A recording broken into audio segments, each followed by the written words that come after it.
Hey there, and welcome to the Unleash Your Greatness Within podcast. I'm TJ Hoisington, and I'm about to record a new podcast episode. And I thought that I would film it right here. And you can see I got the microphone here. I have my notes here. And I thought I would just film it so you can see what it was like behind the scenes when I'm maybe recording a podcast episode. And today's podcast is on the subject of gratitude and finding happiness. And so my hope is this will be a meaningful podcast for you. Now, if you're watching this on YouTube, make sure that you click that subscribe button, and also make sure you click that notification bell so that you're the first to be notified when I come out with a new training or podcast or episode. Also, if you're watching this and you haven't subscribed to my podcast on iTunes, I invite you to go there as well. Just type in my name, TJ Hoisington, in iTunes, and the Unleash Your Greatness Within podcast will pop up. And I want you to know I appreciate you being a part of my community. All right, let's jump into it. Let's talk about gratitude and happiness. My passion and my mission to help you unleash your greatness within. My heart goes out to the underdogs that's on their way. If you think you can go from good to great, okay, let's motivate. GreatnessWithin.com. TJ Hoisington. GreatnessWithin.com. One of Plato's observations was, a grateful mind is a great mind, which eventually attracts great things unto itself. One researcher once noted, quote, "The practice of gratitude is incompatible with negative emotions and may actually diminish or deter such feelings as anger, bitterness, and greed." The Roman philosopher Cicero, who stated that gratitude is not only the greatest of virtues, it is the parent of all others. David Stendhal Rest, the Benedictine monk, and I hope I said his name correctly, I'll list it here. He penned these beautiful words when he said, "The root of joy is gratefulness. It is not joy," he says, "that makes us grateful." He says, rather, it is gratitude that makes us joyful. And he shared some more things that I'll cover a little bit later in this video. Here's my point. Gratitude is a disposition. It's a way of being a person. It's a way of looking at the world. Is the glass half empty or is it half full, right? I remember when I worked with Tony Robbins, he would always say, don't see things as they are, see them better than they are. And he says what most underachievers do or low performers do, they see things as they are, but they see it a little bit worse than it is.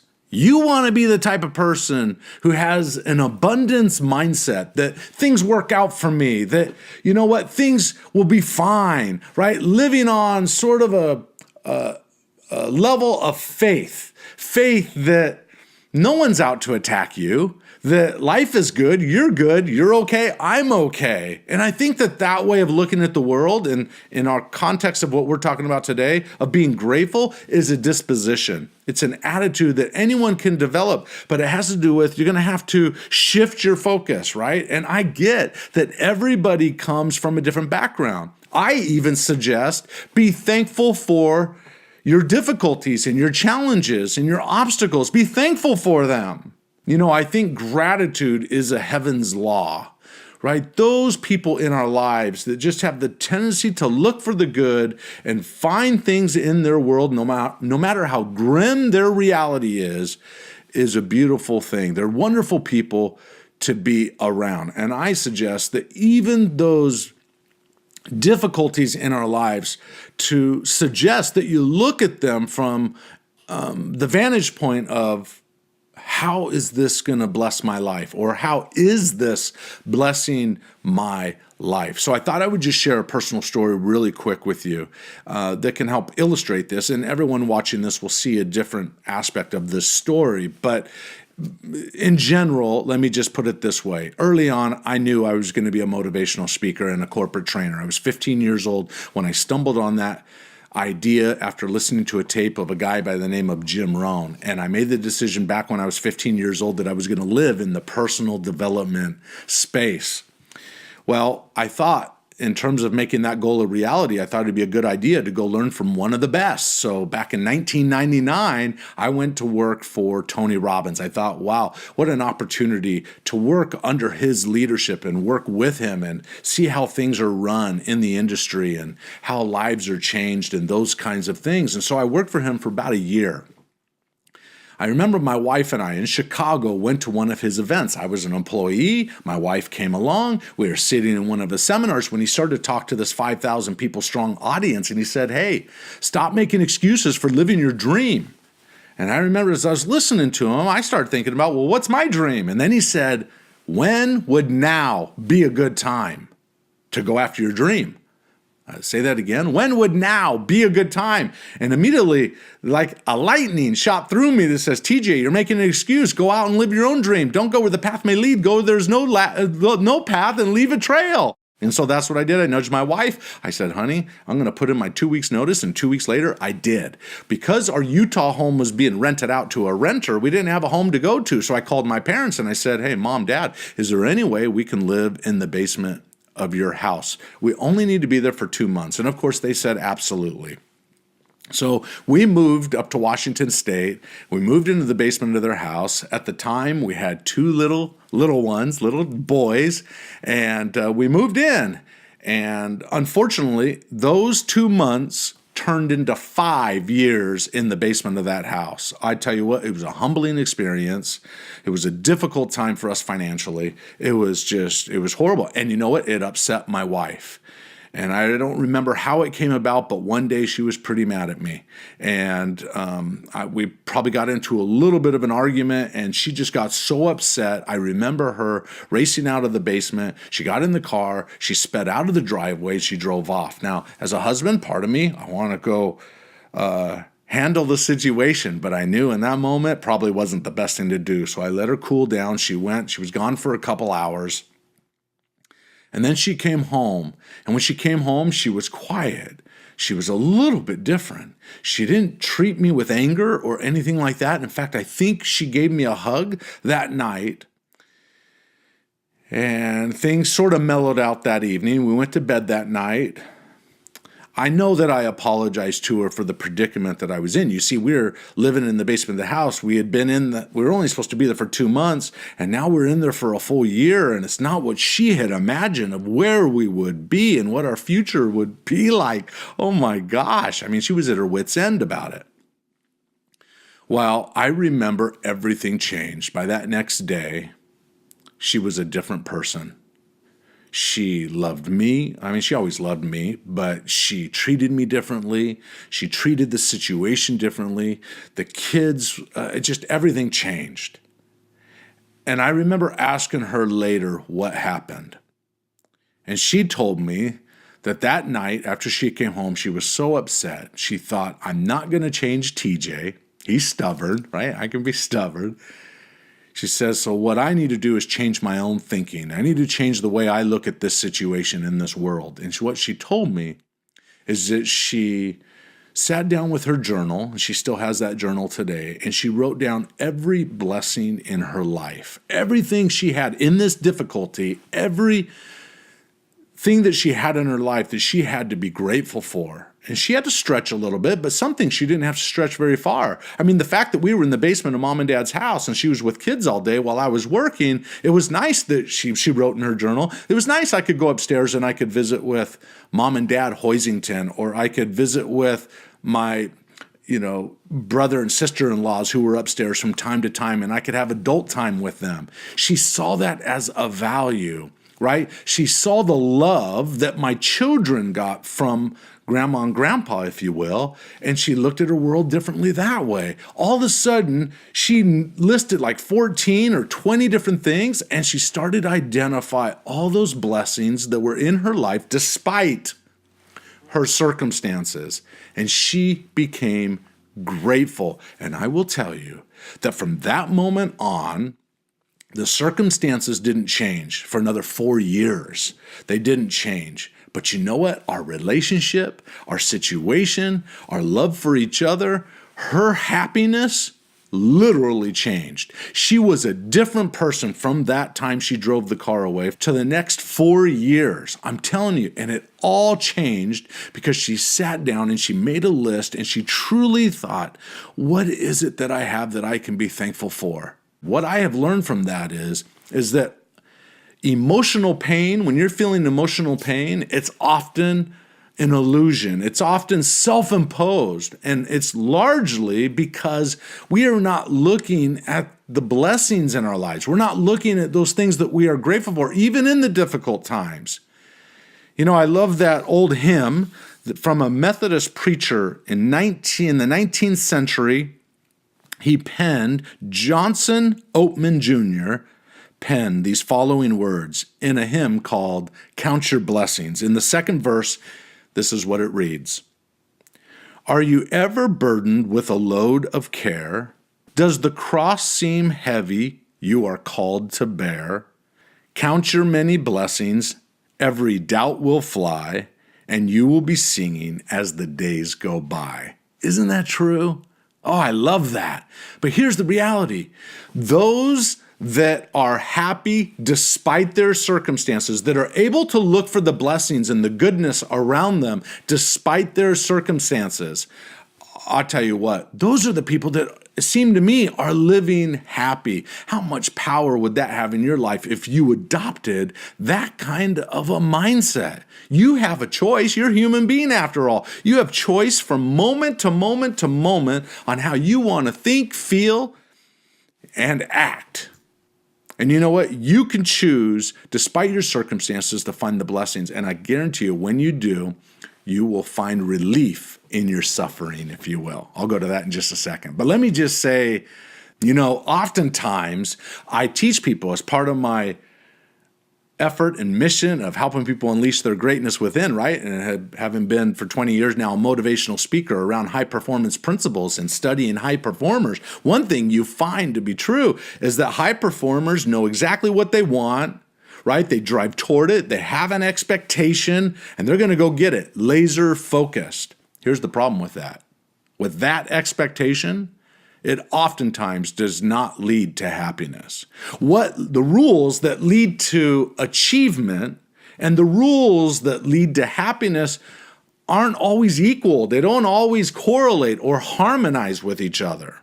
And I'm suggesting to you that when it comes to looking at your circumstances differently, it means you've got to lower your standards. You've got to lower the expectation, but find the good in the situation while striving to be better, while striving to never give up. But in the moment, choosing to be happy despite the fact that you're not getting the result that you want. Does that make sense? Despite that moment, learning to be happy in that moment, knowing that tomorrow's a new day. Tomorrow will be better, right? I'll meet someone new. A new door will open for me. Isn't that a beautiful way to live? And eventually it will, because like attracts like. Opportunities will open up. When you start showing more gratitude, it's unbelievable what will happen. And you know, the truth is, you can find happiness in almost any difficult situation. You know who taught us a lot about that? Was Viktor Frankl.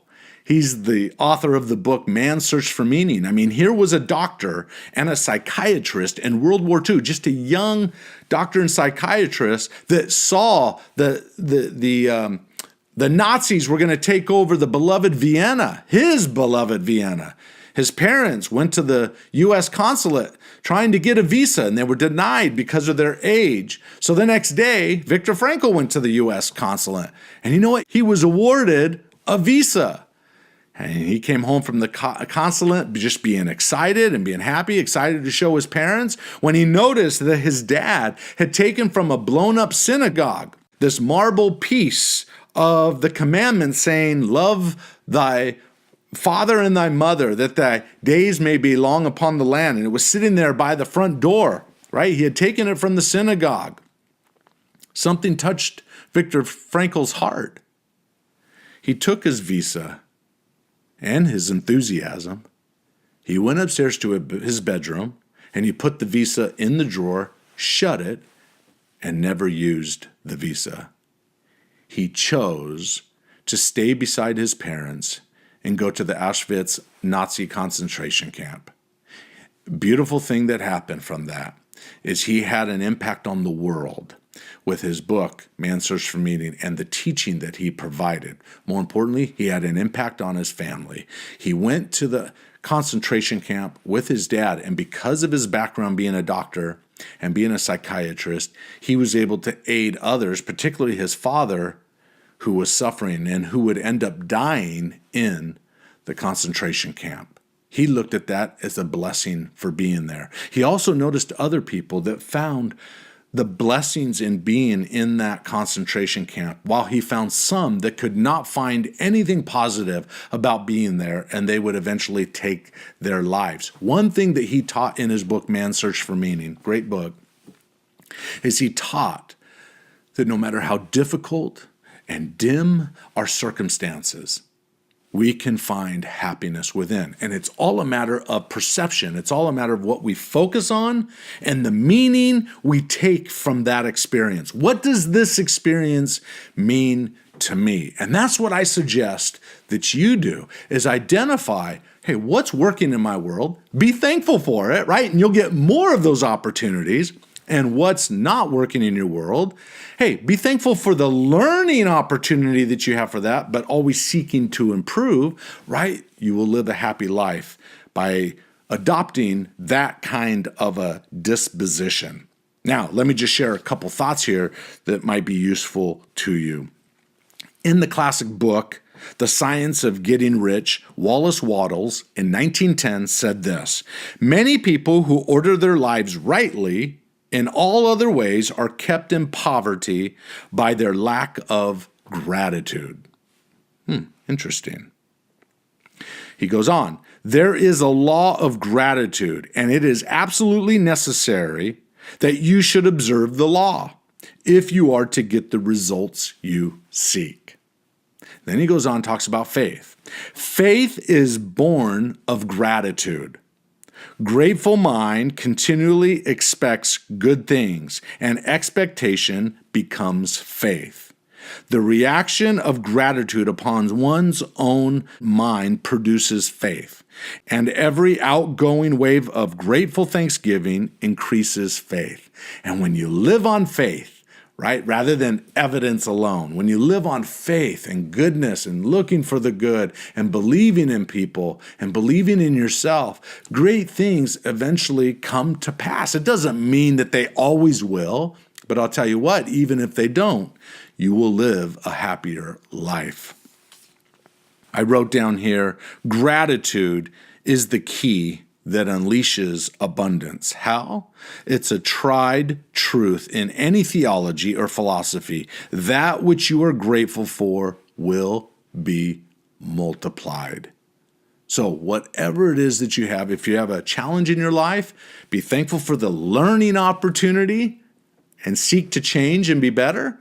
If you have those blessings and successes and wins in your life, make sure that you draw attention to those and be thankful for them and pour your heart and soul into being thankful for them. And so let me just point out that there are 3 levels. I'm not sure where I found this, but I came across this or I put it together some time ago, which is there are 3 levels of gratitude. And we'll start with the lowest level and work to the probably the highest level of gratitude. At the lowest level, it is to be thankful. To be thankful for what you have, to make a list and be thankful, that is vitally important. That is a great start. But you want to go a step higher than that? The next level is appreciation, to show appreciation for those things that you're blessed with. And then, number 3, the highest level of gratitude, which I believe is a heaven's law, if you will, is generosity. It's the law of reciprocity.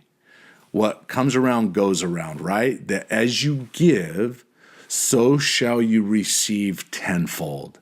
So make sure if there's something you want more of in your life, give it away. Give at least a portion of it away. So what direction do you lean? What's your attitude? So David Standel-Rast, and I'm not sure I'm saying his name right, and I apologize, the Benedictine monk, he said this in a TED Talk.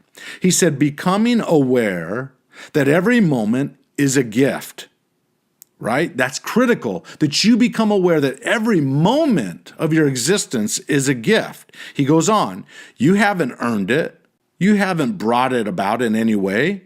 You have no way of assuring that another moment will be given to you. And yet, that can be the most valuable thing that has been given to us.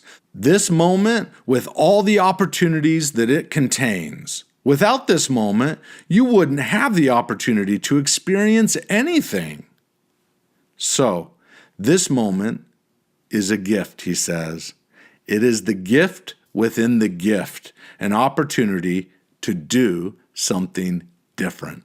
So it's a temptation to think, well, TJ, are you saying that you should be grateful for everything in your life? And he goes on to say, no. Doesn't mean you have to be grateful for anything. He says, certainly not. We cannot be grateful for violence or for war or for oppression or exploitation. On a personal level, we cannot be grateful for the loss of a friend or for unfaithfulness or bereavement. I didn't say, he goes on to say, I didn't say we can be grateful for everything. I said we could be grateful in every moment. Does that mean there are some times when we've got to make a choice to go a different path, to end up at a different destination? Sure, but be grateful for what you have. Be grateful for what's led you here. Now, there's an activity that you could do that Martin Seligman, right, the father of positive psychology, he shares this simple exercise that if you'll do it every night, he says it'll become addictive and it will reduce depression. It will do amazing things to your happiness and to your disposition. And this is all he says to do. Before you go to bed at night, he says, do this thing. He says, he calls it the 3 blessing exercise.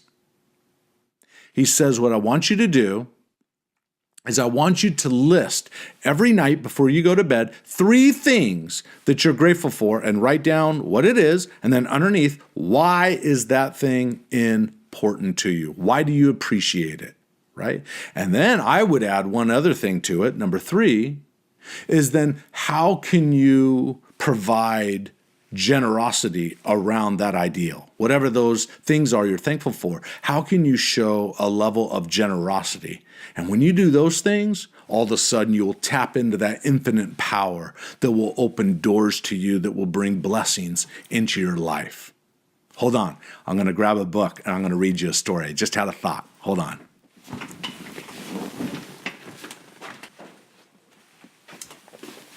Okay, I found it. Here we go. I love this story. One night at 11:30 p.m., an older black lady was standing on the side of an Alabama highway trying to endure the lashing rainstorm. Her car had broken down and she was desperately in need of a ride. Soaking wet, she decided to flag down the next car. A young white man stopped to help her, generally unheard of in the Deep South during the conflicted 1960s. The man took her to safety, helped her get assistance, and put her into a taxicab. She seemed to be in a big hurry. She wrote down his address, thanked him, and drove away.